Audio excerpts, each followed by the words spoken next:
How's it going, everyone? Bryce Newberger from the Soul Word here. And tonight, we're just going to have some fun. We're going to talk about Dungeons and Dragons. We're going to talk about religious hysteria, the Satanic Panic, all that kind of stuff. We're going to wear two different hats tonight. At one point, we're gonna wear our cultural understanding hat. So I feel like I'm a kindergarten, like I'm talking to you guys like you're a kindergarten class. Sorry. At one point in time, we're gonna look at this through the lens of cultural understanding. So we want to see if we're maybe we're not spiritual, maybe we're not religious, maybe you're spiritual but not religious. You know, you're just out there, you're investigating, you want to understand the world more. You're on the truth journey with us. For that, we're going to look at the community, the culture, and the impact of religious hysteria. And has it been a good thing? Has it been a bad thing? At the end, I'm going to dedicate some time to go to my expertise, which is religious Christian doctrine, which is something that I've been trained in, I've grown up in, I have a very good understanding of. And we're going to look at, we've looked at you're a person in the community, and you're not Christian. And these Christian people are yelling at bushes, you know, because Satan's hiding behind everyone and that kind of stuff. Are they within their rights according to their belief system to act this way? That's what we're going to take. That's what we're going to take a look at. So we're gonna start. How about we just start with this? My introduction to Dungeons and Dragons, Magic the Gathering, these other kind of games that have been labeled and quite literally demonized by the religious community. Little ASMR pour of coffee here. Coffee, love it. Can't have any good discussion without coffee, that's for sure. Tea is also acceptable. So if you want to settle in, make yourself some popcorn, sit down, and just enjoy a little bit of a one-way conversation. There will be time at the end. If you're watching live with us on Twitch, there's going to be time at the end to ask some questions, have a little open back and forth. If you're watching on YouTube, hope you're enjoying it, but feel free to check us out at 4 p.m. CST for these broadcasts at twitch.tv/thesoulward to participate in live discussion so you can ask some questions. The question and answer portion will not be on the YouTube recording, so the only way to see that is to check us out live or go back within 6 days and check out the video on demand on Twitch and watch the end there. All right, let's get into this thing. So I grew up in a religious home where, you know, they were watching Trinity Broadcasting Network and you know, stuff like that. It was very Pentecostal leaning kind of charismatic religion that I kind of grew up with. That is very common that I've seen in the Bible Belt. It was less common out where I've spent the majority of my religious career out in Phoenix and Vegas. But growing up, it was like, you know, always worried about evil. We were always worried about evil, look out for evil. Power Rangers was off limits. Godzilla was kind of taboo because they named God in it. Right? Definitely no Dungeons and Dragons. Definitely no Magic the Gathering. I left Oklahoma, went over to Arizona, and I was working in Phoenix, and some people started talking about Magic the Gathering. And this is a little embarrassing for me, but they talked about Magic the Gathering, and I was like, oh, that's, you know, they're like, you should play. And I was like, oh, no, I'm a Christian. I wouldn't play that. And they're like, what's that supposed to mean? And I was like, well, you know, I started to roughly quote what I had heard growing up. Never watched the specials myself.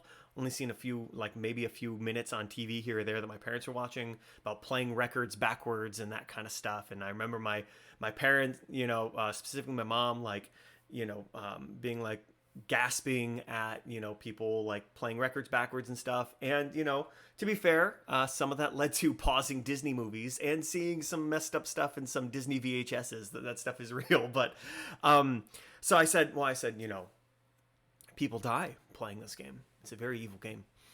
And they're like, okay, sure. And I was like, yeah, like there's mission cards where you have to go kill people. And they're like, that's not what are you talking about? And I was like, well, there's a kid who like thought he was a vampire and he killed someone.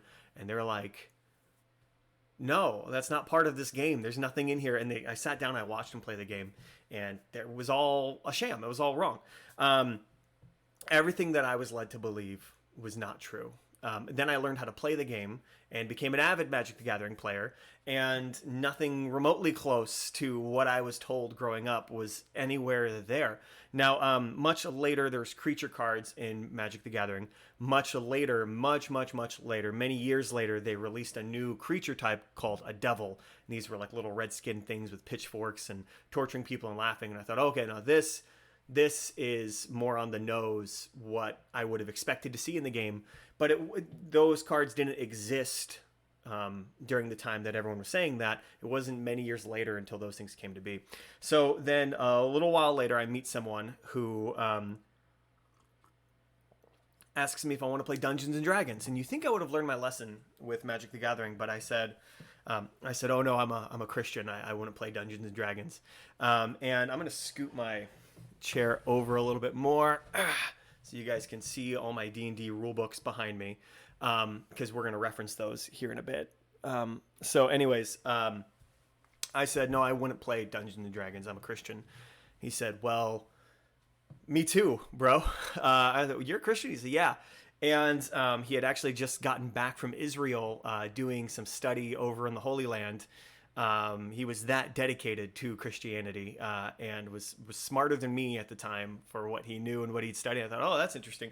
So he's like, do you want to play? And I was like, nah, not really still. Cause he was like, I was like, how long does it take? He's like, oh, we usually play for the whole day, about, sometimes just, 6 to 8 hours. And I was like, I don't want to play for 6 to 8 hours, but I was being nice. And I thought, well, I'll go and I'll play and then I'll leave early. Cause I just didn't want to be there that long. I show up, it's just me and him. And we start playing D&D, and he was like, you have to make a character. And I was like, okay, that's, pretty typical in these days. When you play a video game, you create a character. So I thought, okay, I'll create a character. He said, I'll help you with the character, because it's kind of math and numbers to make them, but with like ability scores and rolls and all that. And so he said, you have to make a character. I said, okay. I said, what can I be? He said, you can be anything. I said, okay, I want to be a fighter. I want my guy to be able to be a warrior. He's like, yeah, you can be a warrior. I was like, okay. I said, can I get crazy with it? He said, yeah, you can do whatever you want. I said, okay. I want to eventually have my guy turn into a dragon. That sounds fun. He said, okay, cool. So he began to weave this story of a dragon that took the form of a human and lost his memory. And then that was my character. And as I began to go on quests and help people around, my character began to regain some of his memories and figure out that he really was a dragon and could eventually turn into a dragon. And it was very much like a fantasy Jason Bourne, kind of story. You lost your memory. Oh, you're an assassin, like Jason Bourne. Oh, you're a super assassin spy man. And then the more he levels up, the more he goes through his movies, the more he remembers. And in the final movie, he has all of his memories back and he's ready to just, just kick some butt, take some names. And I was playing like the dragon Jason Bourne. It was fun. I had a great time. And it wasn't anything that I was told it would be. There was no human sacrifice. There was none of that stuff. Now, when it came to, we'll get into a little bit more of my history with Dungeons and Dragons as we watch. I have an original broadcast. I always, when I put these headphones on, I feel like yelling.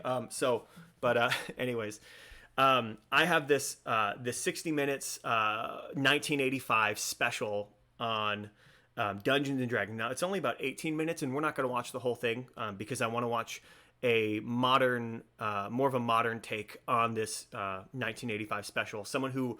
So this is taken straight from 1985. We're going to go on our time machine, go back and watch this. But then we're going to take a look at another broadcast that is going to then talk about what happened from and with and to this 1985 broadcast, and following up on the stories featured here, giving us more context on the truth. Because what happens with these kind of specials is they throw out some sensational stuff, and that's it. And then when there's a like a retraction that goes out or more details. No one follows up because the news is sensationalist media. We see this very much today, but it's always been the goal of media is not to give us news, it's to keep us glued to our television, keep us talking, and want us coming back for more news. They're not actually geared towards telling the truth. They're geared towards shocking you with with sensation. So you keep coming back. Oh, I gotta watch this next special. That was mind blowing. So let's take a look at this. Let's take a look at this, a little bit of this 1985 special here, and I'll react with you guys. D&D, and it's become popular with children anywhere from grammar school on up. Not so with a lot of adults who think it's been connected to a number of suicides and murders. The idea of the game, which is played by highly imaginative and intelligent kids, is to assume the role of one of the characters. One game can go on for weeks or even months. It can actually go on for years. The problem seems to be that some kids take it more seriously than others. Take it a step further, playing a character who brings them the power in a game they couldn't possibly get in real life. About 2 months ago, a green eyeball was seen up in the sky. This eyeball was so big it blotted out the sun, okay? These young people are playing Dungeons and Dragons. It's an enormously complicated game in which each player chooses an imaginary character he'll assume. There are dwarfs, knights and thieves, gods and devils, magic and spells. It's a journey into a land of fantasy through complicated mazes where you use your wits to kill your enemies before they kill you. All in a quest for wealth and power. Kill your enemies before they kill you is not really the goal of Dungeons and Dragons. You're telling a story. So when they say a game can go on for months or weeks, it can actually go on for years. But if you think about what it is it's narrative storytelling. And so what the book has is a set of rules. I'll put it this way. Here is this is a strategy guide for a video game, not a D&D book. This is a video game called Skyrim. When you start Skyrim, you create a character. Sound familiar for what I just talked about? You create a character in Skyrim, you pick your race.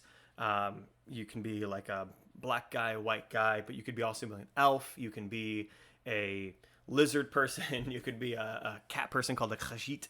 And then you don't really pick your class anymore. That's an old way of doing it. But in the third edition of this game, Elder Scrolls 3, this is Elder Scrolls 5, but in Elder Scrolls 3, you pick your class, and then you go and you level up in that class.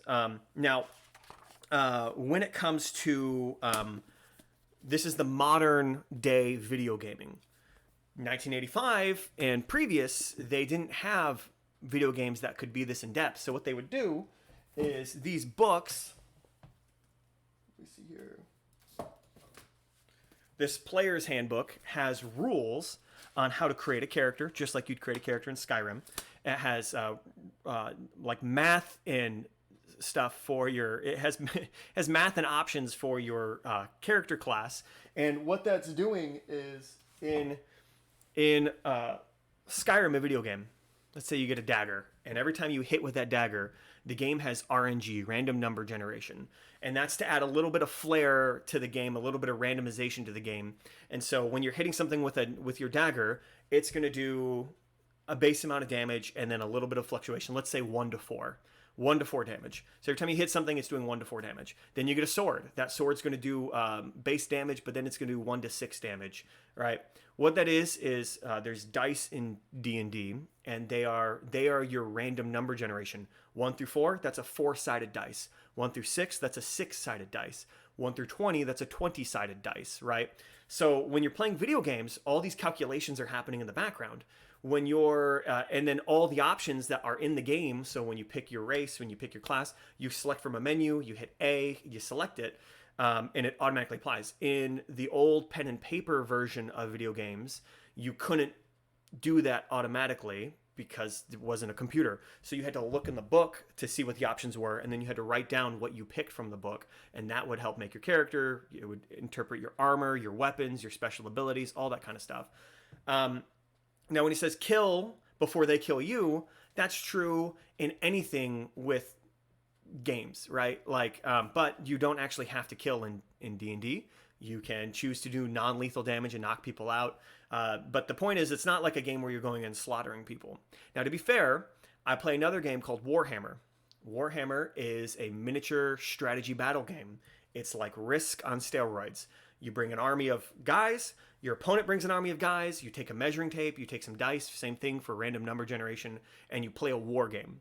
Now, Warhammer, these war games predate Dungeons and Dragons. So the first iteration really of Dungeons and Dragons was more taken for war gamers. It was people who were used to playing games like Warhammer and having a war game, and they thought, instead of fighting each other, what if we were one person instead of an army, and we were on a team working together? I enjoy both D&D and Warhammer because I like being competitive, but some nights I don't want to be competitive. I want to join with some companions and friends and work together. It's less antagonistic. It's less competitive. And it cools me out a little bit, where I don't have to be like, I like to win. And so this is like, hey, we're just gonna be friends on a team and fighting a computer player. Now, because it's not a computer, you have one person who acts as the computer player and runs what we call in video games non-player characters, NPCs. The computer player in Dungeons and Dragons, known as the Dungeon Master, because he's the master of the game, or a game master in newer content like Pathfinder. They run all the non-player characters. They run all the creatures that you fight. They run all the quest givers and stuff like that. So based on what story they're telling, you can pick books that are, which I don't really have much, but there's some books that have a pre-written adventure, and the guy running the game will just take you through what's already written. Or he can tell his own story. And so if he tells his own story, there's only as much combat as you want to have combat. And you only have to kill people if you want to kill people, right? It's based on the players and its place, and it's based on the person telling the story.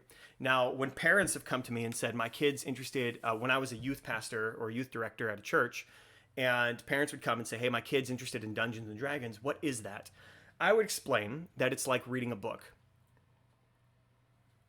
But they get to be a character in that book. They get to make all the decisions for the character in the book, kind of like a choose your own adventure novel. However, I said, just like there's some authors that I would recommend for your kid, there are some authors I would not recommend for your kid. Same thing when it comes to playing D&D. There are some people who are going to be the dungeon master, the game master, and tell a story that would not be appropriate for your kids. Same way, like there's going to be directors and, screenplay writers who would write things that are not okay for your kids to watch or read or participate in. There's also safe content. So, I would recommend for your kids, maybe they read J.R. Tolkien or C.S. Lewis, but maybe they shouldn't read Game of Thrones, right? So if an adult wants to read that stuff or do whatever, that's fine. I don't care. But if I'm going to recommend something for a kid, I'm not going to recommend Game of Thrones for your child. That's not what I'm going to recommend. So same thing when you sit at a table. Who is telling the story? What story are you signing up for? Players can discuss these things before they sit down. This is known as a session 0. Every time you play, it's known as a session. You have a session 0, which is before you play the first session. Everyone sits down and they discuss what they're comfortable with. I've sit down with groups and I've played games where I said, hey, listen, no one's allowed to be evil. We're not going to do any evil thing. Murder is not okay. No rape. Don't make no sexual stuff. Don't make this weird. And that's pretty standard fare for where people play. Now, some people sit down and they're going to be like, I want to have rape and murder and everyone's evil and all that. And there's nothing to stop them from doing that because the rule system it just has rules for armor and swords and all that kind of stuff. So it's not gonna really. Now we'll get into spells here in a second, but it doesn't really tell you to be evil or to be good. It just tells you how to play a pen and paper video game. That's what it's getting at. We're not gonna watch this whole thing. So let's just hear a little bit more. The Dungeon Master orchestrates and referees the game, creating scenarios both complicated and terrifying. There is no board, only the dice. I've never seen dice like these. All different Those are the sizes. dice that we're talking about for random number generation. What's the point in that? They're for different things. The four-sided is used mainly for damage from a dagger and dart, and magic users' hit points. Hit points is the damage that you can take before you die. There are those who are fearful that the game in the hands of vulnerable kids could do harm. Now, you notice the storyteller for 60 Minutes, he says, he tells stories that are both terrifying and complex. Now, he didn't say also and whimsical and fun and, lighthearted. It can only be terrifying and complex. So they're definitely taking a specific turn on this. They're definitely weaving a specific narrative here. And there is evidence that seems to support that view. Timothy Grice, 21, a shotgun suicide. So here's the what we're going to detective get into. report noted D&D became Here's a the narrative. reality. Irving Bink Pulling, Does 16, D&D an avid D&D player, lead a people suicide. to murder and suicide? Daniel and Stephen Irwin, 16 and 12, a murder and a suicide. The police said they were obsessed with the game. James Allen Kirby, 14 years old, charged with killing his junior high school principal and wounding 3 other people. Police are blaming D&D. Jeffrey Jaklovich, 14. Stephen Loyacano, 16. Michael Dempsey, 17. And the list goes on. The company that makes the Dungeons and Dragons material is TSR Incorporated of Lake Geneva, Wisconsin. They estimate there are 3 to 4 million kids who play the game. Last year, they grossed nearly $30 million with Dungeons and For the sake of Dragons time, books I'm and gonna jump ahead a paraphernalia, little bit accounting for most of more. those sales. Gary Gygax owns the Dozen or so cases have been documented as avid D&D Yeah, here we go. paraphernalia from the game has been found at the scene of the death. Notes, suicide notes referring to the game have been found. And all of these people, in a dozen or so cases, have been documented as avid D&D players. And you see no connection whatsoever? We see no connection for the fact that right now there's some 3 to 4 million players of the game actively throughout the United States. Right at this particular time, 1985, teenage suicide is epidemic across the country with some 5,000 kids a year now taking their lives. I think that to say that because that child played Dungeons & Dragons, who's to say that... So let's look at this. See, they said, I don't know if I skipped it, but they said there's 28, within the case of 5 years worth of time, 28 have been either D&D stuff was at the scene or the people played D&D. It's a range. Either they liked D&D, maybe had a book, or there was a D&D book at the scene of the murder. But so it's a wide spectrum of there, but 28. Now, they brought up in 1 year 5,000 suicides. Now that number has increased since then, but back then 5,000 suicides that year. That's just suicides. So they're talking murders and suicides. So let's say of that 28, let's say half are suicides, which is most likely not the case. Most of the would be murder, crime, whatever. But let's just say half. So let's say 14 suicides out of 5,000. But that's 14 over the case of 5 years. So that if let's just make the math easier. Let's say it's 15. That's 3 a year out of 5,000. That's not really a pandemic or an epidemic. Like there's not really it's not really a like, oh, this is the cause of all the suicides we're having is all of this D&D stuff they're playing. Now it's tragic that it's happening, and I have a soft spot in my heart for mental health. I'm gonna have a specialist on to talk about mental health. Probably next week we're gonna see, but yeah, it's not really correlation does not equal causation, and that's what they're going to reference here. That child does not watch television, does not participate in high school sports or what per se. I have yet to see one bit of valid clinical evidence to show that this has been anything more than coincidental with a disturbed child. Now, for the sake of time, we're going to skip some of this stuff for now. There's a mom who's, she says her son was well adjusted, completely normal, and then he played D&D, and he committed suicide, and that he. But when he started playing, like his sister says, she's crying. She says he threatened to kill me. He said, "I'll kill you if you tell mom and dad I'm playing Dungeons and Dragons." Right? This doesn't sound like a well-adjusted kid. Someone who's well-adjusted does not commit suicide. Now, the case behind his death was that he got a note that said, your soul is mine, I choose the time. And then he killed himself. Now, if I write on a piece of paper, your soul is mine, I choose the time, and I hand that to someone, one, that's a weird thing to do. I shouldn't do that. But if they kill themselves, it's not a well-adjusted person. It's not like a completely normal kid. It's obviously maladjusted. Now, we don't want to demonize what this, I don't want to demonize this mother. She's lost a son. This is obviously terrible. Of course, she's going to dedicate her life to what she thinks was the cause. But illegally, it's never connected. This falls out. We'll see this in the next video. But I do want to. We'll circle back to some of this legal stuff in the next video. What I do want to do is take a look at this guy here. This guy is the quote-unquote professional they bring in. Exercises the imagination and is just good fun. But there are those who are afraid that impressionable, vulnerable kids could be harmed by it.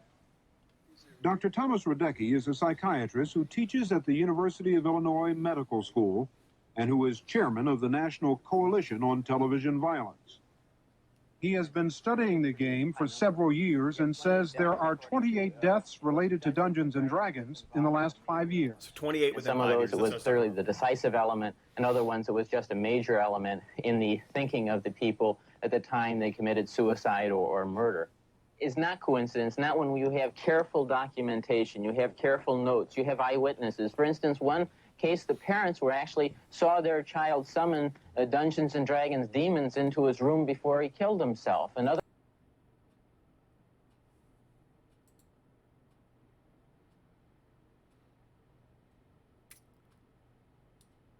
What? In one case, parents witnessed their son summon a demon before he killed himself? What? So, let's just take a moment. Let's just take a moment to talk about that. They saw him summon a demon, and then he killed himself. I don't mean to laugh, but that's like the aliens meme. The guy who's like, "Why do they do it?" Aliens. Okay. Let's have a quick conversation about this. The summoning demons and spells. Okay, hold on. He gives one. Other case, the kid thought he had the ability to astral travel, coming from the Dungeons and Dragons game, that he could leave his body and come back. And he had rigged it up just according to the rule book, so he could do it. He was surrounded by his materials and put a bullet in his head so he could leave his body. And he's other case, the kid thought he had the ability to astral travel, coming from the Dungeons and Dragons game, that he could leave his body and come back. And he had rigged it up just according to the rule book so he could do it. He was surrounded by his materials and put a bullet in his head so he could leave his body. And he's never come back. This is make-believe. Okay. And let's talk about that. Let's talk about spells, summoning demons, all that kind of stuff with this. What Dungeons and Dragons has, I'll go straight to the book. Yeah, let's find the spells in this book, right? So, and I'll 207. All right, let's talk about spells. I'm going to cast a spell live on stream. You're going to witness it. It's going to be amazing. Might even summon a demon. So let me find one. That's going to use. Here we go. This is going to be a good one. Okay. Let's talk about video games real quick to help contextualize. If I want to cast a spell in Skyrim, I've got to get my controller. I've got to press the B button to open up the character menu or the inventory menu. I've got to use my D-pad to go over to the spells. I've got to select a spell from the list, let's say Fireball, and then I'm going to press A to cast that Fireball. That's the incantation. The incantation is B over down A, right? There's my Fireball. I've just cast a spell in Skyrim. Or did I select from a menu something that I could do? in the game, right? Not in real life. But hold on a sec. Yeah, that's a video game. But let's talk about, the actual ritual of D&D spells. Okay, I've got one right here. Animal Messenger. So this is for a character in the game if you want to get a message to a nearby town or something, or to let's say a friend in the game, usually a non-player character, because your friend would just be playing the game with you. But you could then say, okay, I want to use the Animal Messenger spell. So the dungeon master, the DM, the GM, whatever, would be like, hey, okay, you're trapped in a room. Let's say your character's locked up in prison or something. You're in a cell or dungeon cell. You're locked in a room. There's rats in the dungeon, and the person says, okay, wait, I selected at second level. I selected the Animal Messenger spell for my character, so I can speak to animals if I use the spell.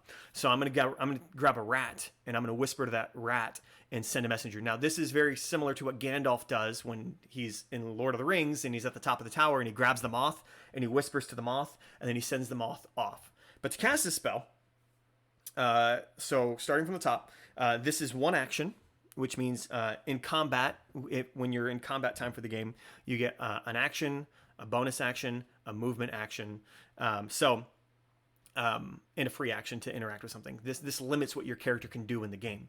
So you can't be like, the DM's like, what do you want to do? Like, I run across the room and I jump on the giant's back and I stab him in the back and then I tie his feet up with a rope and then I drag him over the cliff and throw him off the cliff. Like, to simulate combat, the giant's got to have a turn to respond. Other players need to participate, and so you limit people with what's known as action economy with their actions. So this is one action, range 30 feet. So it means from where your character is on the map, it's got a 30-foot range. You play on a square grid, and every square is 5 feet.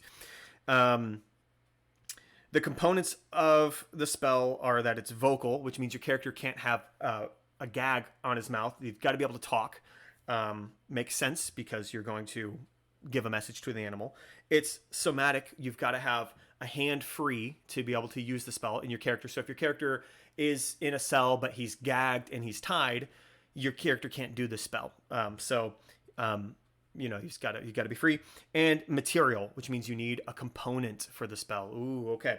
It says a morsel of food, so you have to go get a piece of food. I need a morsel of food, but we'll just say coffee. I've got coffee right here. Now, when you play in the game, it's not like at the table you need to have a morsel of food. It's talking about your character. So if your character's in prison and the jailer comes by and is like, here's a piece of bread for you, whatever, eat up, you're going to be hanged in the morning or whatever.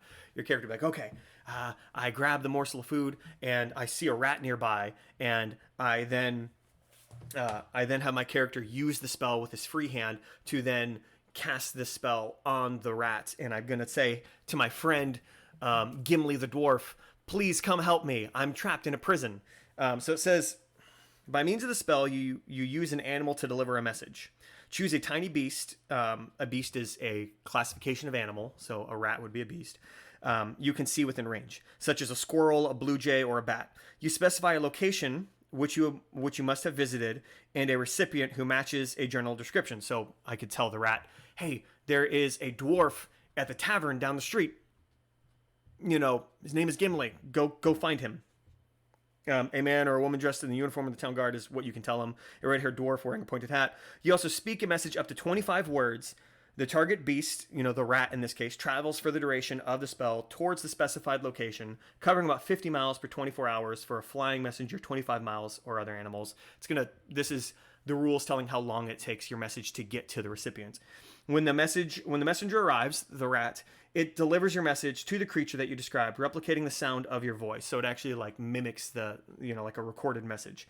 The messenger speaks only to a creature matching the description you gave. If the messenger doesn't reach its destination before the spell ends, the spell lasts for 24 hours in game time. The messenger doesn't reach its destination before the spell ends, the message is lost and the beast makes its way back to where you cast the spell. At higher levels, so when you level up in the game, if you cast a spell using a higher level spell slot, because your character has a limit to the magic they can do, the duration of the spell is increased by 48 hours for each slot above second level. That's more game mechanics. So that's a spell in D&D. So when he's talking about this guy had all the implements for astral travel and shot himself in the head, there's no spell in here that says shoot your character in the face. It's not a thing. It's an option to choose from. So, like you can, cast a fireball if you want, but it's not, it's just like selecting it. You wrote when your character leveled up, just like in Skyrim, when my character levels up or whatever, I go, get a spell in Skyrim. It's added to a menu, and I press the B button, go over to the spell, press A, and my digital character launches the fireball out of his hands. In D&D, you write down the ability known as a spell on your character sheet, and hey, there's a bunch of skeletons running at you. What do? I throw my fireball at them, right? And so fireball is, let me see here, firebolt, firestorm, fireball. This says one action, 150 feet. Vocal, you have to be able to speak. Somatic, your character has to have a free hand, most likely to point where he's going to send his fireball.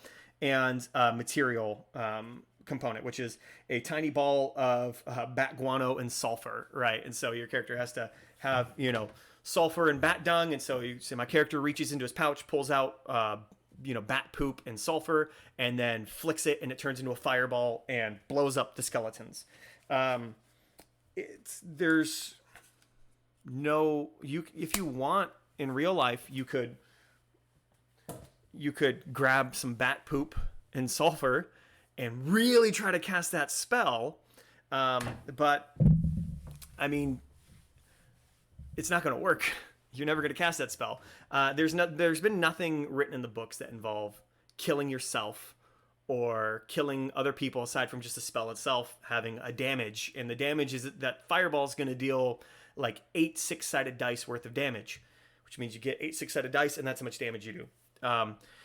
So that's where the rule system comes in for this. It's not really anything that you can replicate in real life, unless, again, you can grab some bat poop and some sulfur and give it a shot for yourself. But where's the limit with that, right? I have Thor's hammer on my shelf. Do I grab this and try to summon some lightning? I can do that. I have an infinity gauntlet. I can put that on and snap. But where's the limit? Kids used to put on red capes and jump out of buildings after the movie Superman came out because they thought the red cape would give them the ability to fly. Now, I don't think Superman's evil. I think kids were pretty gullible, and parents, how did kids even jump out the windows? But either way, that's more of a psychological parenting kind of thing. It's not really evil. Now we'll get to what these mostly theology books behind me, but we'll get to the Christian stance. But we're talking right now from a community standpoint. Now we'll talk about devils and demons and all that kind of stuff from the Christian perspective. But right now we're just talking about cultural. So culturally, is there anything in these books that would encourage someone to be a murderer or a psychopath or to commit suicide? No. Now, let me pull out the biggest piece of ammunition I have for these books. Now, 5th edition's done away with this, but in the early inception of these books, a few mistakes they made. One, all the fantasy gods and goddesses, right, that exist in this world are all made up. They're all fake names. They're called the Traveler. They're called Tharzadun. They're called Pelor. They're not Thor and Odin and Anubis and Ra. Now, in the original manuscripts, probably 1st and 2nd edition, there are references to real gods and goddesses. Ra and Set and Anubis and Odin and Zeus, and all those are in the original books, and they got blowback. They got feedback from the community that people didn't like that, so they did away with it. Same thing with Magic the Gathering. I think originally there was like a Beelzebub card or something like that, like actual Satan card. So they did away with that. And then they recontextualized it to be all fantasy and do away with that. So the other thing is in the 3rd edition rulebook and older, there were evil character options, like on the nose evil. So if you wanted to play an assassin, which I was playing 3rd edition, and I thought the assassin ability was cool because they could do a lot of damage to someone unsuspecting, and constantly my warrior was sneaking up on like in an enemy base, and I wanted to pull a Jason Bourne, I wanted to pull a Riddick, I wanted to my character to, like, you know, stealth kill the guard or the brigand or the skeleton or whatever. And I couldn't, because there wasn't rules for that. If you were an assassin, you had an assassinate ability where you could do that. And I wanted that. But the character option said limited to evil players, and your character has to murder someone to do that. Now, that's if people are playing D&D and they're losing their sense in roleplay and fantasy and go, I want to be a real character. I want to embody my character. I want to become my character. That was pretty damaging right there. Go kill someone, right? Now the book is talking about your character has to kill another character in the game. Skyrim, right here. There's a whole bunch of different missions and quests you can do. The only way to reach the Dark Brotherhood, which is the Assassin Guild, is your character has to kill. I have to take my little digital character and go kill another NPC, non-player character, and then this guy will interrupt my sleep when my character rests to heal his health or whatever. My character will be woken up in the night and be kidnapped and introduced to the Dark Brotherhood, and it's a whole quest line of murder and all that, you know, kind of stuff. And I've played it. It's fun. Yeah, I enjoy getting a target, sneaking into a town, and the kind of stealth mechanics of don't let the guard see you, don't let the person see you. Can you get to your target? What are you know? Do you poison food? It was fun, but that is something that if people are losing their sense of reality, if people aren't stable, it's damaging. This is the same thing we worried about with the Joker movie. When the Joker movie came out, and here we have this character that the protagonist is the Joker. That's dangerous, and people were worried about that being dangerous because Joker is a maniac who should not be the protagonist should not be you know, put out as a heroic character. And everyone was concerned because of movie shootings and stuff like that, like very real evidence that, hey, that's probably not a good idea to have this movie.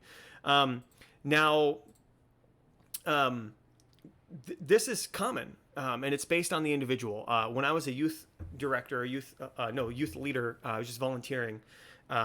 There was concerns about suicide and self-harm and all these kind of things. And one of the girls in the group struggled with self-harm and suicidal thoughts. She was on our watch list. The Netflix original series 13 Reasons Why came out, and her leader had said, you probably shouldn't watch that. You deal with suicidal thoughts and self-harm. That's not going to be a helpful thing for you to watch. It's going to, I keep forgetting which camera I'm looking at. I have multiple cameras. That's not going to be a helpful thing for you to watch because it could the word I'm thinking of is exacerbate, but I was thinking of a lower level word. I can't think of one, but it could make it worse. Your issue's worse. Now, she ignored, as teenagers do, she ignored her leader. She watched it, and then later on she admitted, I am struggling more with self-harm and suicidal thoughts since watching that because it romanticized and glorified it. 13 Reasons Why was like, if people don't love you and don't like you, then if you kill yourself and make a big public display, people will remember you fondly. Now, someone who's struggled with suicidal thoughts in the past, that's a terrible thing to tell people because you don't want them to kill themselves. And saying this whole show is about it will work exactly how you think. If you kill yourself, everyone will love you, and things will be better when you're dead. It's a terrible show. There is a video game called Soulblade, Hellblade, Senua's Sacrifice, and the book is all about getting into the mindset realistically of someone who deals with paranoia and psychosis. Very interesting game. I played it randomly. I was on Xbox Game Pass, home alone one night, and I was like, let's do it. And it was like, you need headphones. I was like, okay, we need headphones. All right, here we go. And I turned off all the lights in the house because it was a really cinematic game is what I saw. So I thought, let's watch a movie, It was like, play with headphones. Like, okay. And then I'm playing this game, and all of a sudden I start hearing whispers all around me, and I was like, "What is this game?" And it was really eerie and creepy. And then I looked online and I saw that the game was actually designed to give people the feeling of psychosis so they could understand it. One of the game reviews I watched was someone who dealt with psychosis, and they didn't come out until they had played the game, and they said, listen, I'm going to come out here and let you guys know I do hear voices, I do deal with psychosis, and this game is actually very dangerous for me because they use the psychosis as a game mechanic. So there's no heads-up display or anything, you're just in the view of the character, and a voice will say, watch out, and your character will have to dive and roll out of the way right as you get attacked by something. And he says, what's a fun game mechanic to play as, because you have to listen to the voices and move around. He says, for someone who actually deals with psychosis, this is a damaging thing because it's telling me and rewarding me to listen to the voices. And he said the way that I find success in life to live with paranoia and psychosis is you don't listen to the voices, right? And so what is a fun video game experience for some is very damaging for others. So on the nose, my personal take, is D&D good or bad? It depends on the individual, right? Same thing like a movie. Also depends on a game master, a dungeon master. There's been times where I have connected with youth students as a pastor to play D&D with them. But then I've talked to someone who was a player in D&D. I remember one time there was this young girl who wanted to play. And she talked about dressing up as the character and getting involved in all this. And I thought, okay, like nothing wrong with cosplay. But the way she was talking, I could tell it was too real for her. It was affecting her real life. And I thought, this is probably not a good thing for her. Now, there's escapism. Maybe she had a bad home life, all that. She didn't really stick around the youth group, so I didn't get to know her very well. But as a person who is, put in charge of youth psychology and counseling and all that, this was a student that I was like, this is probably not a good idea. This is probably not beneficial. Now, again, I'm not talking to the Christian perspective. We'll get into Christian doctrine and sorcery and swords and all that here in a moment. But I want to take a moment to take a look at a modern day take at Satanic Panic and hysteria, and then I want to talk historically about how we've seen the religious community use this and whether it's been a good thing or a bad thing for the culture at large. So we're going to take a half step. We looked at culture. Now we're going to look at the religious culture's response, and then we're going to evaluate, has the religious culture helped the community or hurt the community? So let's take a look at this here. Oh, and this is coming from a guy. I'll put the link in the description. He's Phil the Conquistador, and he does a very good job. I watched this whole thing, and I thought it was very informative. We're not going to watch the whole thing tonight, but I'll put the link in the description on YouTube, and you should totally check it out.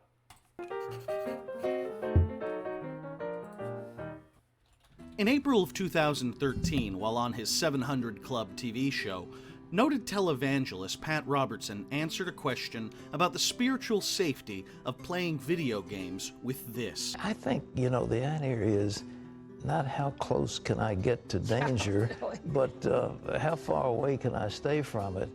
I don't know what game you're talking about. I know there's one called Dungeons and Dragons that literally destroyed people's lives. I mean, they got into this thing and it was like demonic.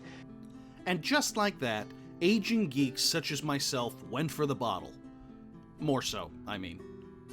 But why all the concern, I can hear you ask? After all, it's far from the craziest thing old Pat's ever said.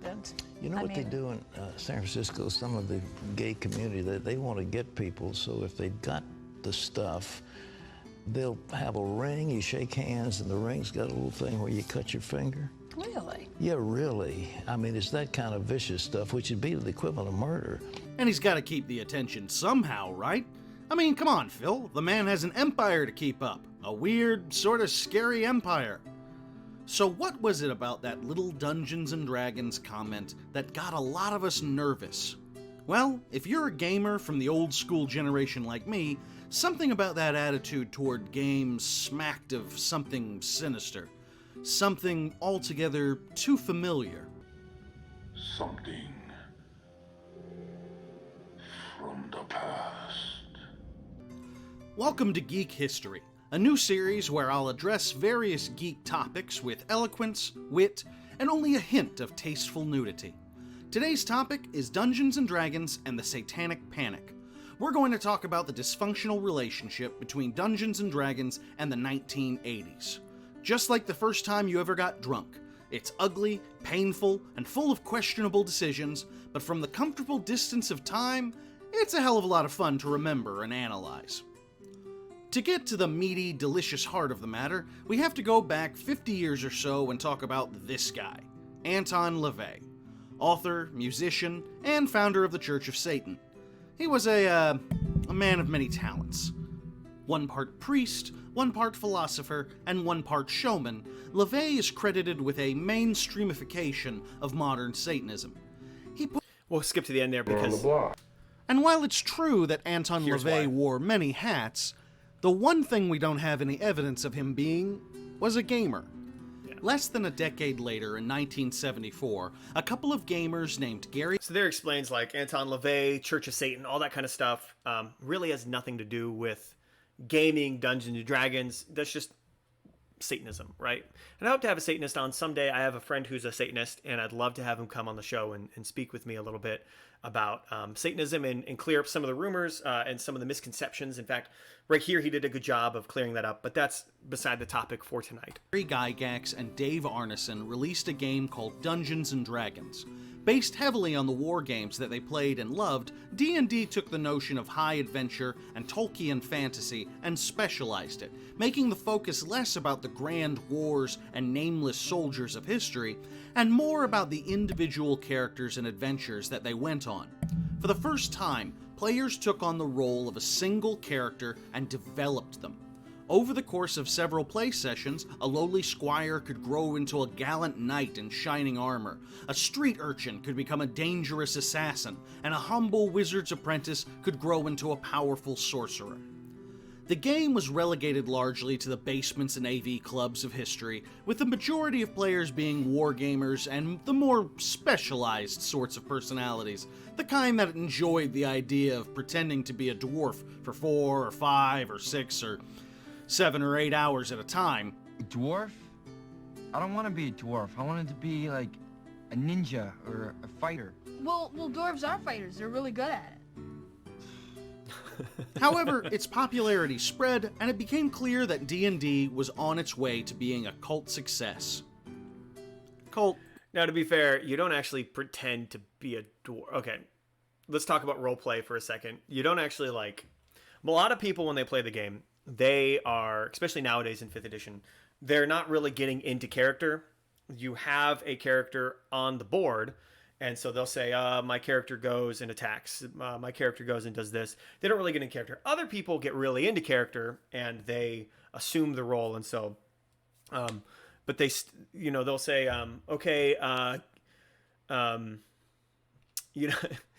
Pippin the halfling says, it comes in pints now, and they get more into, and then the other player playing, Meridoc the halfling says, you've had a whole laugh already. And they, and then they have this repartee, as if they're actors on a stage, playing a part in a movie, or a TV show. Again, speaking of the culture, this is more acting than becoming a character. But we've already talked, some people can take that too far. But just like method actors, Heath Ledger famously died most likely by playing the Joker. He tried to get into the mindset of playing the Joker and lost his life to drugs, which is unfortunate. It's not sure if he died from playing the Joker, but that seems to be a common conception, is that he got too deep into method acting for this deranged character, and they found him in a hotel room with a bunch of drugs and a bunch of Joker, comic books as he was playing the character of the Joker. So maybe that's true, maybe that's not for him, but the point is that method actors can go too far. And people role-playing these roles can go too far in acting and becoming the character. I have seen at some tables, friendships have actual damage from a game of D&D. I've also seen friendships be damaged by a game of Monopoly. So again, it's the competitive types, people who take things too serious, too far. Those would be, people who maybe should think twice about this. May have been a poor choice of words there. The problem started largely in the 80s, With the rising popularity of the Church of Satan, the sudden political power of the evangelical moral majority, and a full-on war on drugs rearing its head, the country was becoming unrecognizable to a huge swath of the people who, well, panicked.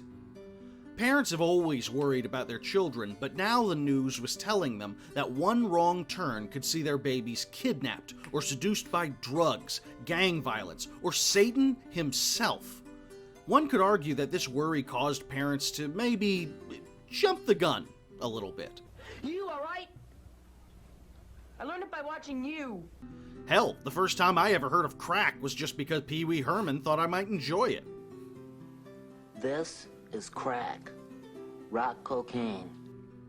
Now I do want to say, it's easy. So he takes some time. Michelle remembers the world. He takes some time to talk about some of the urban legends around some of the people disappearing and stuff like that, the murder suicides. All of those stories come back to the same real-life individual, James Dallas Egbert III, a gifted university student at Michigan State University who went missing in 1979 and was, in fact, found in the steam tunnels beneath his school, alive. Sadly, Egbert did kill himself after several attempts, the first being the only one that involved any utility tunnels.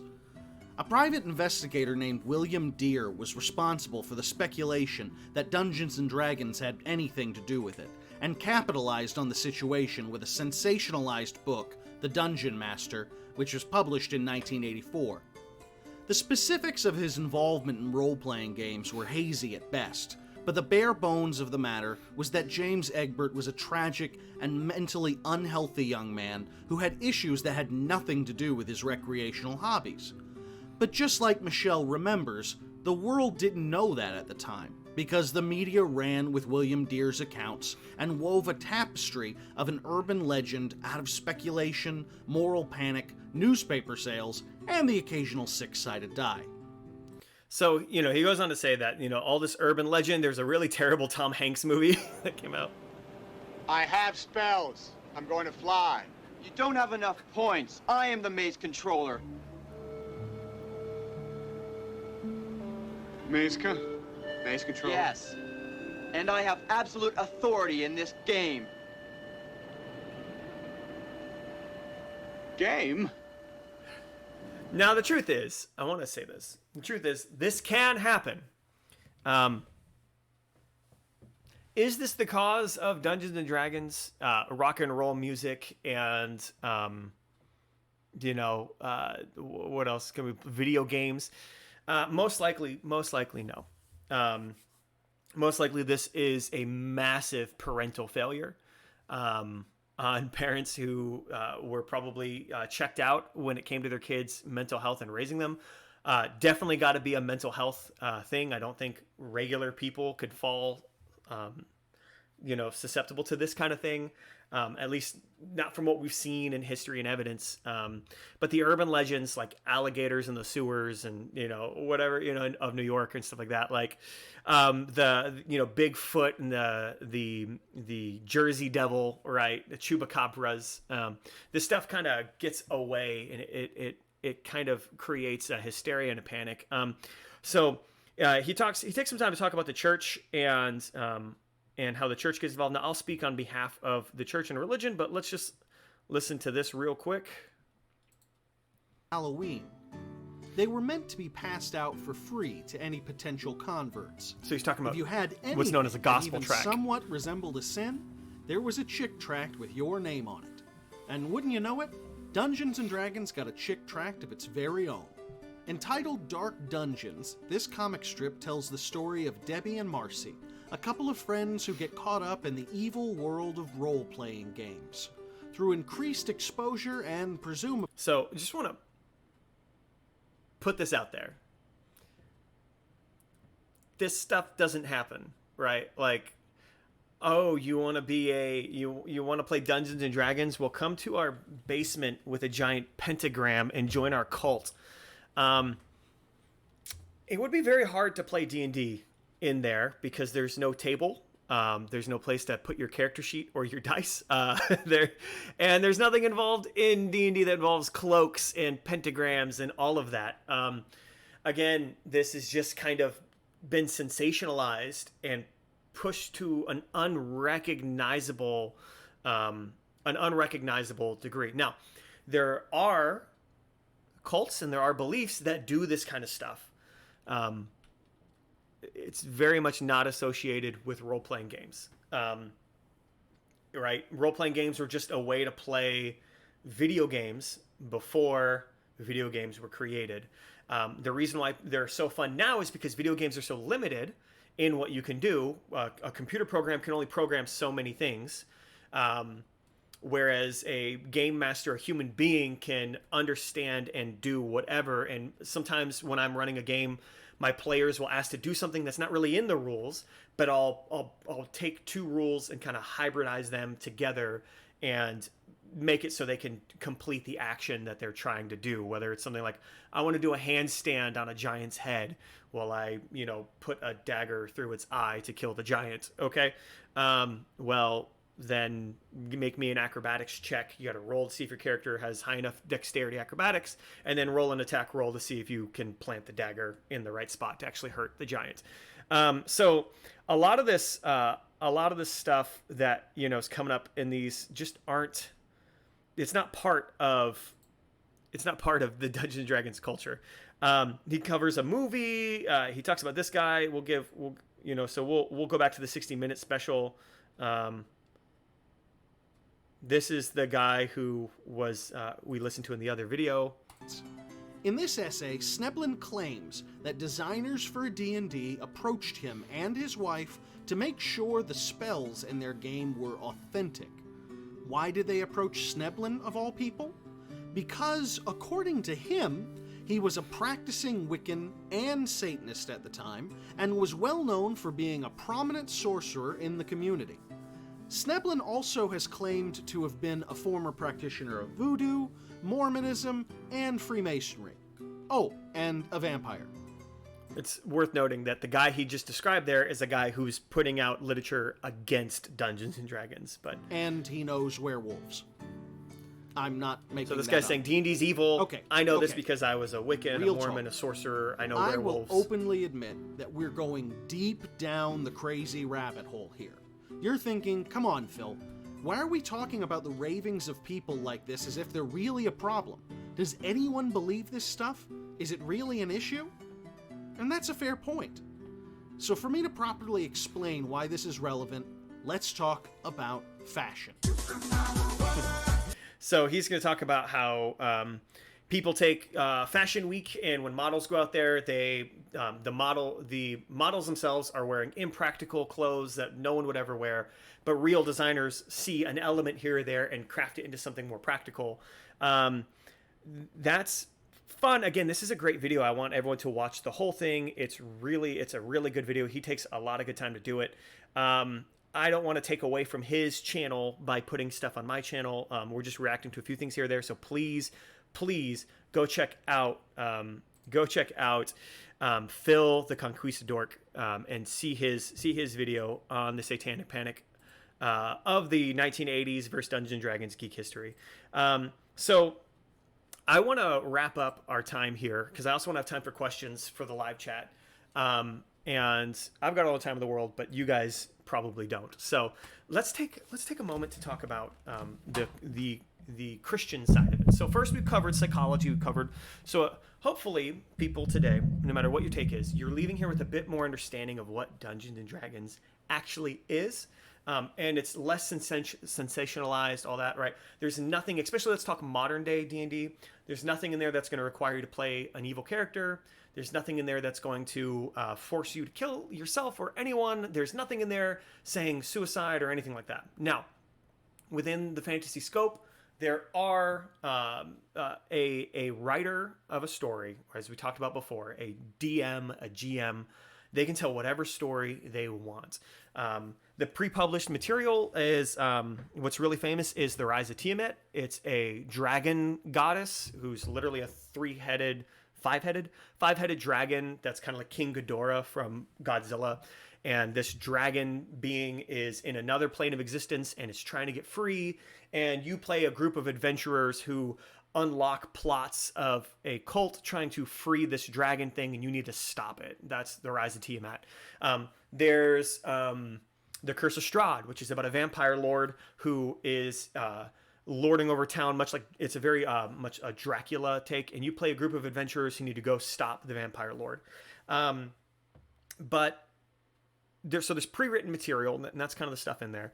Then people can just sit down and tell whatever story they want, and the creatures that they use can be, they can make up their own creatures, or they could use, there's a lot of suggested creatures to use. Let me use, okay, so let's talk about some of these creatures, right? So in this book, Eberron, it's a fantasy world known as Eberron. I like this book, but I don't play in the world of Eberron. I run my own world, but I like the class in here, the Artificer. It's like a guy who's like a clockwork genius who can make like little robots and stuff, and it's kind of fun. But you can see in here, there's rules for running animals and horses, and this one specifically is in Valenar Steed. It's a fairy horse, right? There's a zombie thing in here. There's bug things. There's shadows that you can fight. There's so here's like what's known as like the Lord of Blades. That's like a giant machine thing that sets itself up as a god, but it's really just a machine. But either way, there's living spells. There's little zombie creatures and stuff like that. There's dinosaurs that you can run. So there's rules for running dinosaurs in your game. So if I'm playing a game and I say, hey, you run into a dinosaur there, it's called a clawfoot, and I have now rules for how much health it has, the number you need to roll to hit it, how much damage you can take, how much experience you get if you kill it. I have rules for it. Pack tactics. The clawfoot has advantage on an attack roll against a creature if at least one of the clawfoot's allies is within 5 feet of the creature and the ally isn't incapacitated, right? So there's different rules for running creatures. Within there are dragons, there are monsters, and yes, there are devils and demons you can run as well. Now, anytime I introduce those elements in my game, especially when we were playing at the church or something, yes, the devils and the demons, they were, always evil, and designed to be evil. They're creatures you're supposed to fight. It says right on the description for them that they're an evil creature. But yeah, there's devils and demons in there you can play with. So, what do Christians think about that? What's written in the books of Christianity? I really like gotquestions.org is a great, it's a great resource for that, and they have a great thing written up. Should a Christian play multiplayer fantasy games like Dungeons and Dragons? This works for both video games and Dungeons and Dragons, and it's a great article that talks about what the Bible says on it. And so let's talk about some of the themes in here. I really like their take on it. I'm not going to read the whole thing verbatim, but some of the scriptures they reference are, "In whatever you do, in word or deed, do everything in the name of the Lord Jesus, giving thanks to God the Father through him." So it's saying whatever you do it for the glory of God. Now, it says in scripture that you can do everything to the glory of God. So when you eat, you can eat in a way that brings God glory and stuff like that. And to get into the way to do that, that's almost a topic for another day. But let's talk about ways that you could use Dungeons and Dragons to help people. As a youth pastor, I was in a church where kids were playing it. Again, who's telling the story matters a lot. I enjoyed this game. I played it for years, probably over a decade. And I said, hey, play with me. So they came to the church. I opened up the church to them. And we had a grand old time playing. They played every week. They looked forward to it. They reached out to me on the side. And they were constantly texting me about different things for their character and stuff like that. And so it was a great way that we could connect. Now, this also is going to talk about 1 Corinthians 8 and 9. So, okay, first of all, the Bible also says not everything is, the Bible says everything is lawful, but not everything is profitable, right? Romans tells us that there is no law but the law of grace, right? So the Bible in the Old Testament was written to be a book of do's and don'ts. It was the religious law of Moses. The Pharisees were so obsessed with this law that they added hundreds of extra laws on top of the laws to help them not break the law. So there's a law like on the Sabbath, God wanted us to have a day off. So he's like, take it easy on a day. And they're like, don't do any work on the Sabbath. And everyone kind of went, oh, what does that mean? And so now they thought, well, that's lighting. Even lighting a candle counts as work. And so in the modern day, they think that pushing a button, which ignites a spark of electricity, is the same as lighting a candle. So there are literally elevators in Jewish communities that stop on every floor on the Sabbath day, so they don't do any work, right? Later on, God clarifies that was never even the original intention of the law, because he was saying, like, if your donkey's stuck in the mud, of course you're going to save your donkey. Was Sabbath made for man, or man made for the Sabbath? The Sabbath was made for man. It's made as a day of rest. You've turned it into a work in and of itself. So there's all these crazy laws, but even so, Jesus clarifies in his Sermon on the Mount. He says, you've heard it say, don't commit adultery. I tell you, if you look at someone lustfully, you've already committed adultery in your heart. You've heard it say, don't commit murder. I tell you, if you're angry at your brother without cause, you've already murdered him in your heart. You've heard it said, don't steal. I tell you, if you look at someone that something has with covetous eyes, means they have it, you want it. You've already stolen it in your heart. So Jesus is making it clear that it's impossible to fulfill the law. Later on, a rich young ruler runs up to Jesus and he says, what must I do to enter the kingdom of God? And we'll skip the whole story for now, but eventually everyone marvels and says, who then can be saved? Because, Jesus is like, give up everything you own. He wasn't asking everyone to do that, but it's a topic for another day. But people marvel and say, who then can be saved? And Jesus responds, with man, it is impossible to be saved. So the law of Moses, the religious text, to do everything perfect, you cannot do it. Even when they made themselves right with the law, they would sacrifice a lamb, sprinkle some blood on what was known as the mercy seat. That was supposed to be a picture of Jesus the lamb dying on the cross for sins. And so the lamb, when you did that ritual, it just covered over your sin. It just kind of hid your sin. It didn't actually deal with your sin. Jesus erased the sin. So with the New Testament authors point back to the Old Testament laws and say, listen, you cannot fulfill these laws. Don't focus on them. We had a whole series on Hebrews where we talked about breaking away from vain religiosity. Stop trying to turn Christianity into a religion of works and deeds, because that's not what it was ever designed to be. So there is no law but the law of grace. Not everything is lawful, but not everything's profitable. So let each be convinced in their own mind. These are various verses when it comes to, do you play, do you not play, right? Now, 1 Corinthians 8:9 says, but take care that this right of yours, this right I just explained, does not somehow become a stumbling block to the weak. So some people, right, I don't like to swear in public. Why? Because when people hear what I stand for, and they hear me swear, they're not going to approach me and talk to me. They're just going to silently think something in their head and go along their way. And so I don't want to mislead people to my character, who I am and what I stand for. So I try to avoid that publicly, because it's gonna be a stumbling block to the weak. People who don't understand, they're gonna make assumptions. That's on them. That's their sin for judging and sinning and thinking these things and running away with them.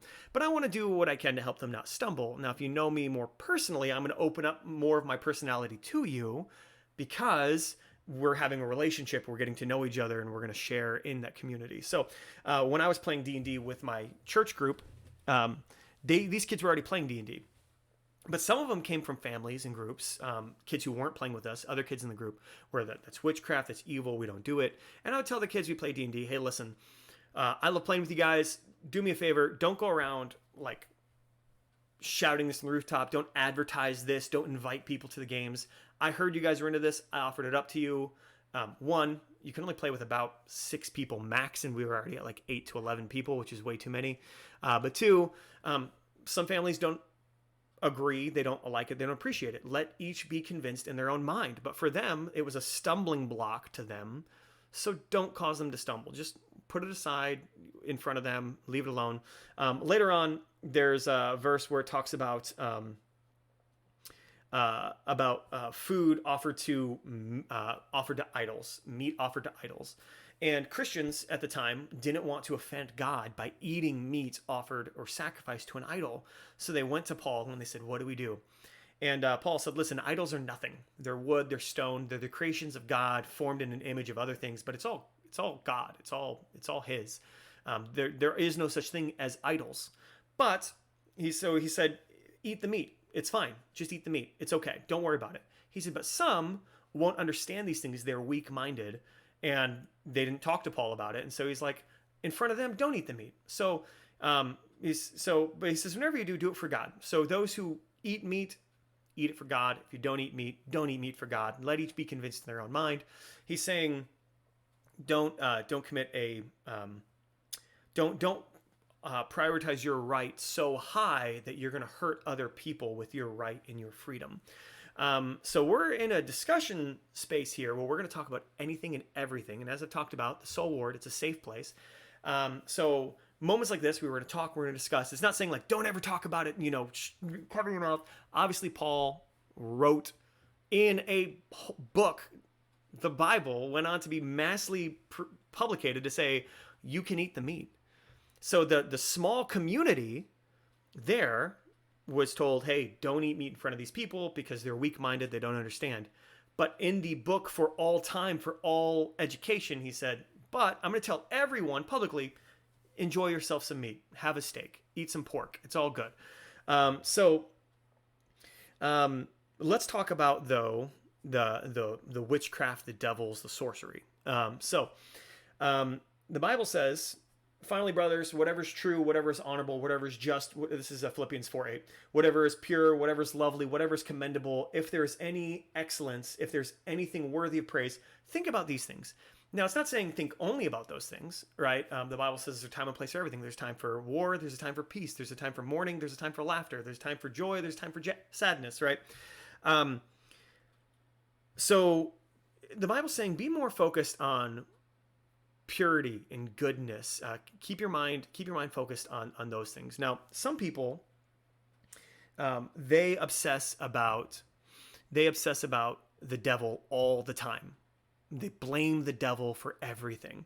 I would actually say that those people are in violation of this teaching, because they're not, in their attempt to be pure, they are consumed with sin. In their attempt to only think of good things, they are consumed with evil things. In their attempt to praise God, they constantly curse the devil. So that means they're constantly thinking about the devil. The devil is not omnipotent. He's not omniscient. He's not all powerful. Hell is not his kingdom. It's his prison. He doesn't want to go there. So that's what that's the base teachings of Christianity. So some people, everything's evil, everything's witchcraft, and what they're going to do is they're going to go out militaristically and condemn people. And so there's been kids who are just having a good time, having fun, enjoying life. They might not even be Christian, and then Christian people come and demonize them, lambast them as sinners who don't understand, call them devil worshippers, accuse them of all this stuff. That's not commendable. That's not wonderful. That's not loving. And so, and it doesn't appreciate where they're coming from or their perspective or what they're doing. So it says, hey, get on my level or get out of my house, right? And it views people as enemies. And Scripture makes it clear we don't war with flesh and blood. We war with spirituals, princes and principalities of the air. So what it's talking about in that Scripture is saying people aren't your enemy. So when you see someone, I remember I was in church as a young kid, and this guy comes in, and he was just an obnoxious Satanist. And I don't have anything against Satanists, but I just meant he came to church to cause problems. I sat him down and I was having a discussion with him at a young age. And I asked him, I was talking about his life and getting to know him as a person. We were actually having a great conversation. He brought up how he was in a car accident. His heart stopped. He was angry at God for his heart stopping. And sorry, I messed up my microphone. Yeah, he was angry at God for his heart stopping. And here I am. I'm connecting with him as a person. I'm getting to know him. And then all of a sudden, all these Christians come up behind me, and they had buzzword had gotten around of he was a Satanist, and he came to start problems. So first of all, shame on him. But he was successful. He started that problem. But shame on all the Christians who took the bait, right? Here I am having a great conversation. This guy came to my church to start problems, and now I'm actually having a wonderful conversation with him.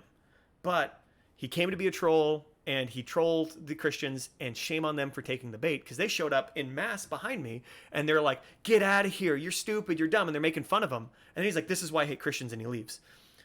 To be fair, he started it. He showed up for that very purpose. He didn't show up to have a good time. He showed up because he thought, let me go troll the Christian people, and he succeeded.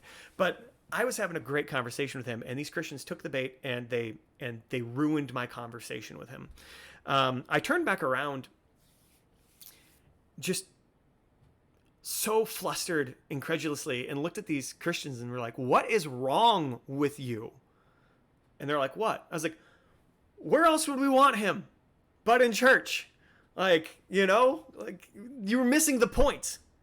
And the same reason as Jesus talks to these Pharisees and these Sadducees and these scribes, these religious leaders, and he calls them sons of Satan. He says, you sons of Satan, you travel 2 miles to make a convert, and once you are successful in converting them, you make them twice as much a son of Satan as you are.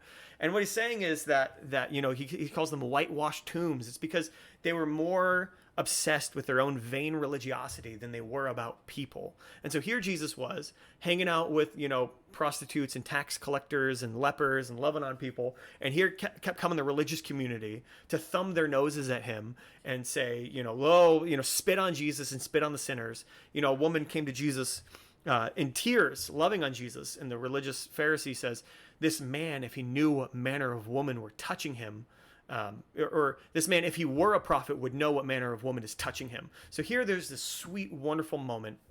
This woman is meeting Jesus, who's, you know, believed in scripture to be God himself, and having this wonderful moment. And then this religious leader who professes to serve God misses out on who God really is and just looks disgustingly at really what is the love of God. And that is what a lot of Christians can get caught up in today, is they're quicker to call someone an opponent, they're quicker to label someone from the devil than they are to love that person, have a conversation with that person, and to break bread with that person. And so, so all in all, does the Bible flat out say, do not play Dungeons and Dragons? No, it doesn't say that. It does say to avoid witchcraft and sorcery. And what it's talking about there is actual witchcraft and sorcery. So the Bible will say here, let me help you guys out here. So there's verses like, do not turn to mediums or necromancers. Do not seek them out. So make yourselves unclean by them. I'm the Lord your God. He's talking about actual devil worship, and people who are actually trying to raise the dead. You should not permit a sorceress to live. To be fair, that's Old Testament, not New Testament. If any boondock saints are going out there killing Wiccans, stop it and go to jail and be put to death yourself. Don't do that. This is talking about a crime back in the day. Again, today, God is the God is focused on loving people. If you want deeper teaching on that, go check out my video on the last 5th video on the teaching of Hebrews and the wrath of God, and how we can actually get a better look at that. It's a great video. It'll help contextualize old verses like this, which are no longer applicable. Where is it? And when they say to you, inquire of the mediums and the necromancers who chirp and mutter, should not a people inquire of their God? Should they inquire of the dead on behalf of the living? So there's this whole thing about actual witchcraft and sorcery. Now, sorcery comes from a word known as pharmakia, which is going to be more referencing. Now that word sorcery, some of that actually refers to witch and witchcraft, and that's going to actually mean diviners. It's going to mean people who are actually trying to speak to devils and demons. All my Wiccan friends out there and Omnist friends and stuff like that, please know I love you, I respect you, I hear you, I want you in the community. I'm talking about Christianity here, not the soul ward. There's my little icon. Not the soul ward, Christianity. I'm coming from a Christian perspective and saying, what does the Bible say? The Bible says, hey, there's one God, not a plethora of gods. So don't try to turn to other gods because they're going to mislead you. That's Christian doctrine, right on the nose. I'm not going to lie about it. I'm not going to hide it. I'm always going to tell you the truth of what those books say, and that's what it says. It says there's one God, worship him. So it's saying, but don't turn to actual witches. Now, when you're playing Dungeons and Dragons, there's no actual witches there, or sorcery. There's no actual spells. None of that's going on. So it's saying now when it comes to pharmakia, that can refer to illicit drug use. That's where we get kind of the word pharmacy from, and it's talking about like hallucinogenic drugs. The Bible is a big thing about it's actually not against alcohol, but it says don't get drunk, because it's all about not seeking to alter your mind. And even so, once again, sin is a state of being in these books. That's what Christianity is saying. Sin is a state of being. It's about sin is being separated from God.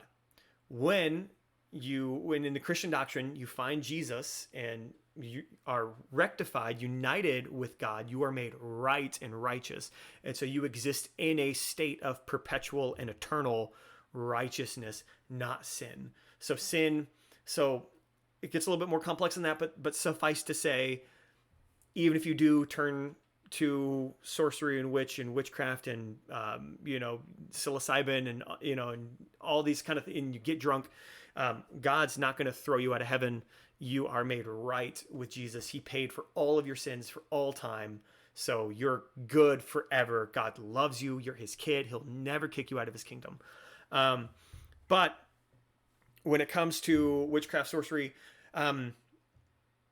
the Bible doesn't actually say don't play games. It says don't become a witch. The Bible doesn't say don't read books. It says don't summon dead people. The Bible doesn't say don't pretend to cast spells. It says don't take hallucinogenic drugs. Pharmakia, sorcery, don't turn to spirits and mediums and that kind of stuff. So can you get in trouble with these things, spiritually speaking, if you're a Christian? Yeah, I think you could. You can also get in trouble with, rock and roll music, with alcohol, with TV and media. You can get in trouble with books. The religious community for years has tried to shut that door to try and lead to try and leave out the devil, right? Shut the door, keep out the devil. Shut the door, keep the devil in the night. It's an old song. But really what God is saying is don't jump at the demons. Don't be afraid of them. They can't hurt you. Yes, they're real. Evil spirits are real. That's what the Bible's going to say. But it's also going to say you have power over them and they cannot hurt you, and you don't need to be awake at night for them. I don't think it's a true story, but famously there was an evangelist who woke up and was woken up in the middle of the night, and sitting at the edge of his bed was Satan himself, the devil. And he said, "Oh, it's just you." And he went back to sleep. That should be the true Christian response to devils and demons and all that kind of stuff. So be smart. Let each be convinced in their own mind with everything. Philippians 4:6-7 says, "Do not be anxious about anything, but in everything by prayer and supplication with thanksgiving, let your requests be made known to God. And the peace of God, which surpasses all understanding, will guard your hearts and your minds in Christ Jesus." So Christians out there, it's saying, pray about it, but don't ever be anxious. If you pray about it and your kid's doing it and you're not, or whatever, don't be anxious. It's okay. Take a deep breath. All will be fine. So when it comes to hysteria, culturally, we'll wrap up on this note, and then we'll have time for questions if you're live with us on Twitch. When it comes to the hysteria of the Satanic Panic, has it been a good thing? No, I don't think it has been. I don't think hysteria is ever good. Obviously, the Bible's against hysteria and panic, right? And two, we're not supposed to view people as our enemies, right? We war not with flesh and blood, but culturally, hysteria is never good. No good decisions are ever made from panic and hysteria. If you rewind the clock, we've been dealing with this forever. The witch hunts, like the Salem witch hunts and stuff like that. I wrote a whole paper on this in seminary. I don't have time to get into it tonight, but predominantly witch crazes, witch hunts, they were known as witch crazes. Those were seen in backwater hillbilly towns. And whenever there would be one, the church was by and large against witch hunts. They would send out an inquisitor. He would inquire, hence inquisitor, to what had happened. He would find that a church had burned people to the stake in this backwater town, most likely were innocent, and they tortured people and forced other people to say that they were witches. And the Spanish Inquisition, actually, it's funny because they get kind of like demonized. No one expects the Spanish Inquisition. They actually famously were a large factor in ending witch hunts and witch crazes. One of their inquisitors wrote a whole thing. I forget the name of it. I had to read it in seminary, but it was called, college. It was like called the Maleficus Codicium or something like that. It was all about witches and witchcraft. And he was saying, listen, when you torture people and force them to nominate other people as witches, you're going to force the entire town to become witches by nomination, right? Because you torture them until you get a confession. He's like, this is not good. We should not do this. The common response of the church was to excommunicate the religious leaders who had burned people and punish them for burning innocent people. The church back then was steeped in superstition and hysteria, and they were jumping at ghosts and all that. And really, they weren't operating in a sound mind. And Scripture says, I've not given you a spirit of fear, but of power and of love, and a sound mind. So, the church, by and large, they were operating in a stance of power. We're not afraid of these things. We have power over them. Of love, we're going to love people regardless of what they believe. And a sound mind. We're not going to be panicked and hysterical. And so, again, that's why it was backwater, illiterate people. Usually people who couldn't even read were the teachers of the Bible out there, and they just had tradition and doctrine and history. They didn't actually know, or they couldn't even read the Bible for themselves. And so that's where you saw the witch crazes and the witch burnings and that kind of stuff. And that's never good. That's never good. So, anyways, I hope this has been a interesting conversation. I think the final points, just to wrap up on, just recap it out real quick. Is Dungeons and Dragons responsible for suicides and death and murder? No. Yeah, it's maybe for a small few it has been, not enough to say that it causes it, just to say that there's some crazy people out there doing some terrible things. And those people can blame anything from Joker comics to rock and roll music to Dungeons and Dragons to their parents hitting them too hard, right? If there were any facts and logic to support that, it would still not be in publication today.